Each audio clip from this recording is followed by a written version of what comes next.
While the colonists of Jamestown were starting their own government, the Pilgrims were working out plans for coming to America. The Pilgrims were a group of people who had broken away or separated themselves from the Church of England, which was the religion to which most English people, including the Jamestown colonists, belonged. That was why, 400 years ago, the Pilgrims were called separatists. What made them so different from most other English people was that they wanted to have a simple religion of their own. They wanted their services to be as plain as possible.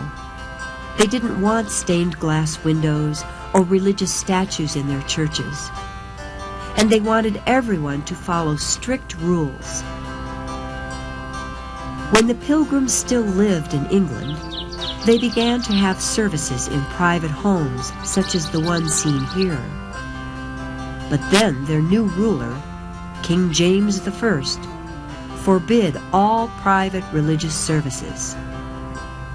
That was why many pilgrims had to leave the peaceful countryside and small villages where they had lived all their lives and try to find religious freedom in other lands. At first, the Pilgrims moved to Holland, but after a few years, some of them decided to start a colony in America. By late in the summer of 1620, a ship called the Mayflower was just about ready to take the colonists across the ocean. The ship was being loaded with things that would be needed for the new colony and for the voyage, such things as furniture, plates, jugs, extra shoes, and many barrels filled with water, beer, and food were taken aboard for the voyage. Beds were prepared so the passengers would have places to sleep, and a small boat like this one was taken apart and stored inside the ship so it could be used later on for exploring in shallow waters. Finally, everything was ready, and in September of 1620, 102 passengers found their places below the main deck, and the Mayflower set sail for America. As it turned out, less than one-half of the future colonists on the Mayflower were Pilgrims. All the rest were members of the Church of England. At first, the Mayflower sailed along smoothly, but as time passed, it grew stormy crossing the Atlantic Ocean, and with so many people jammed into such a small space, everyone was pretty miserable. The voyage took over 2 months, and because the ship was blown off course, it sailed further north than expected. When the colonists finally saw land, they discovered that they were just off of Cape Cod in New England, and not in Virginia, where they had planned to go. At that time, New England had no laws, so before anyone went ashore, 41 men on the ship elected a governor and signed a paper we now call the Mayflower Compact. The Mayflower Compact said that they agreed to make and obey all just and equal laws that would be in the overall best interest of their new colony, and not favor one religious group over another. This turned out to be a very important event because it was the beginning of democracy in America. Most of us have probably heard that the Pilgrims landed here at Plymouth Rock, but no one knows for sure if this really happened.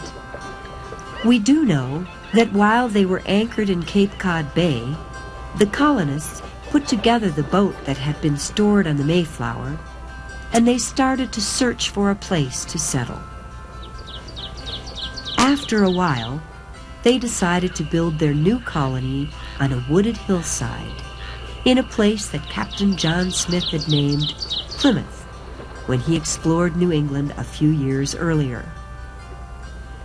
Late in December of 1620, the colonists started building. During that time, they stayed on the Mayflower, even though it was quite cold and damp. By the time winter ended, half of them had died due to poor living conditions and disease. But through a lot of hard work, those who survived were soon able to create a successful community. The arrival of more people from England caused the Plymouth colony to grow, so that by 1627, a small town of over 150 people now stood, where only 7 years before there had been mostly forest. In America, the Plymouth colonists hoped to find more independence and better lives than those they had known in England. At first, many colonists thought they could improve their lives by becoming fishermen, but they soon discovered they couldn't make a living at fishing alone. Even at that, a lot of what they ate came from the sea, and the colony even managed to ship some extra fish back to England. The people of Plymouth had to catch or grow everything they ate. That was why a large part of each day was either spent working in the fields and pastures, taking care of animals, or gathering and preparing food. At Plymouth, the Native Americans had taught them how to grow corn, and that was their best crop. But the colonists also raised all kinds of vegetables in their gardens. They depended on their cattle for both milk and meat. They raised pigs, goats, chickens, and sheep.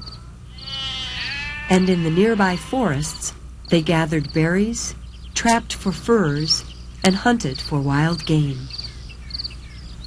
America's huge forests provided the Plymouth colony with so much timber that there was enough extra to send back to England. Like Jamestown, the houses of Plymouth were small and cozy. Whole families slept, cooked, and ate in just one room.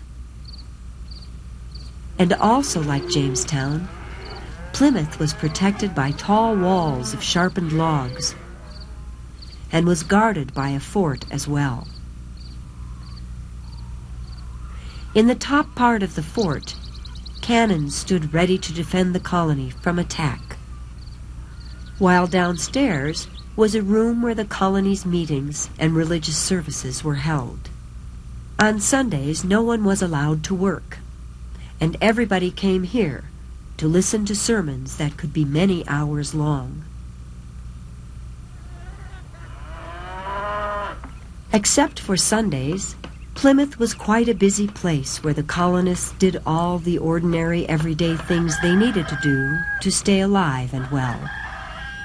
Whether it was carrying lumber to repair a building, raking out a pen, digging post holes for fences, working in the fields, raising the children, or keeping the house neat and tidy. And by doing simple tasks like these day after day, the people of Plymouth slowly created a colony where they not only had religious freedom, but where they were able to lead lives that were much better than those they had known in England.